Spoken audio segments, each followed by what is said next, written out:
विधानसभा सदन में गूंजी आदिवासी समाज की आवाज। बिछिया विधायक श्री पट्टा ने सदन में की जोरदार चर्चा। सरकार जांच के साथ मुआवजा और सरकारी नौकरी की बात पर सहमत दी।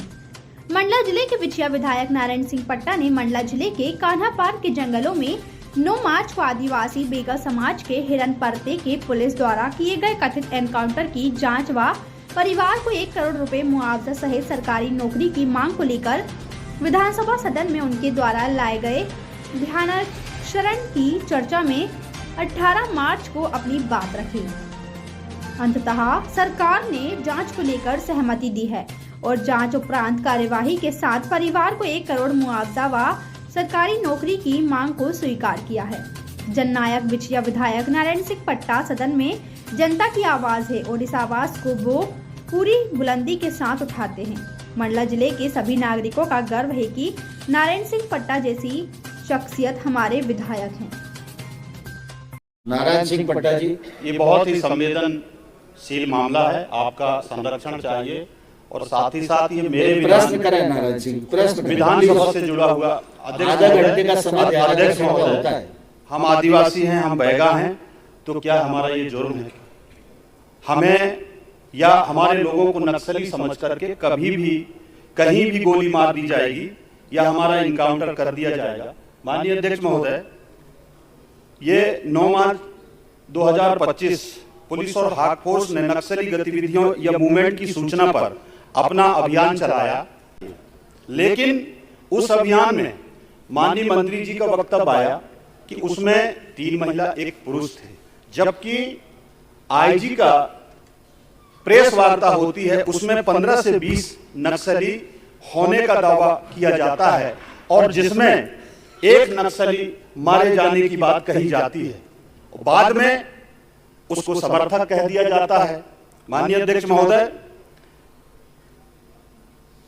जिसको नक्सली समझकर या समर्थक मारा गया, कहकर के मारा गया, वो एक हमारा बहुत ही संरक्षित वर्ग बैगा परिवार का हिरन सिंह बैगा उसका नाम था। वो अपने परिवार और अपनी जीविका चलाने के लिए जंगल पर निर्भर था और हमेशा ही जंगल जाया करता था।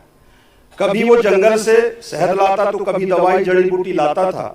उसके परिवार वाले और गांव वालों का कहना है कि घटना के पहले सिंह जी, ये सूचना मत पढ़ो आप, जी जंगल ही गया था। उसके पास सिर्फ एक कुल्हाड़ी और पानी की बोतल थी। जंगल में उसके साथ क्या हुआ किसी को नहीं मालूम। माननीय अध्यक्ष महोदय, सिर्फ मैं प्रश्न ये कहना चाहता हूं कि अगर पुलिस को यह स्पष्ट नहीं था तो मारा गया व्यक्ति कौन है? बिना जांच पड़ताल की गोली क्यों चलाई गई?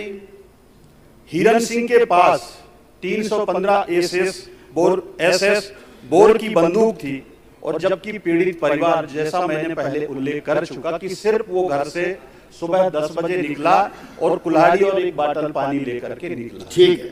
तो जब मंत्री जी एंटीफाइड नहीं था माननीय अध्यक्ष महोदय। नारायण सिंह जी बैठिए, आपका प्रश्न आ गया, मंत्री जी जवाब देंगे। माननीय अध्यक्ष महोदय, मैं सबसे पहले माननीय सदस्य का धन्यवाद करता हूं कि उन्होंने इस बात को माना कि हाक टीम को कार्रवाई करना चाहिए, लगातार लगे रहना चाहिए। उन्होंने अपने शब्द में कहा था, उसके लिए मैं धन्यवाद देता हूं।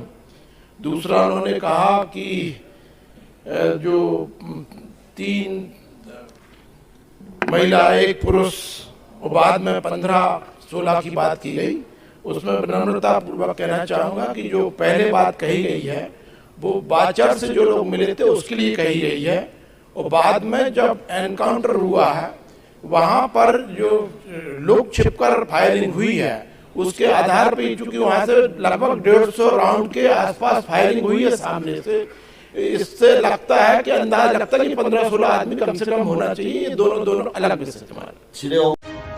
मुद्दे की बात चौरसिया सिस्टर के साथ देखते रहिए स्टार इंडिया न्यूज चैनल पर।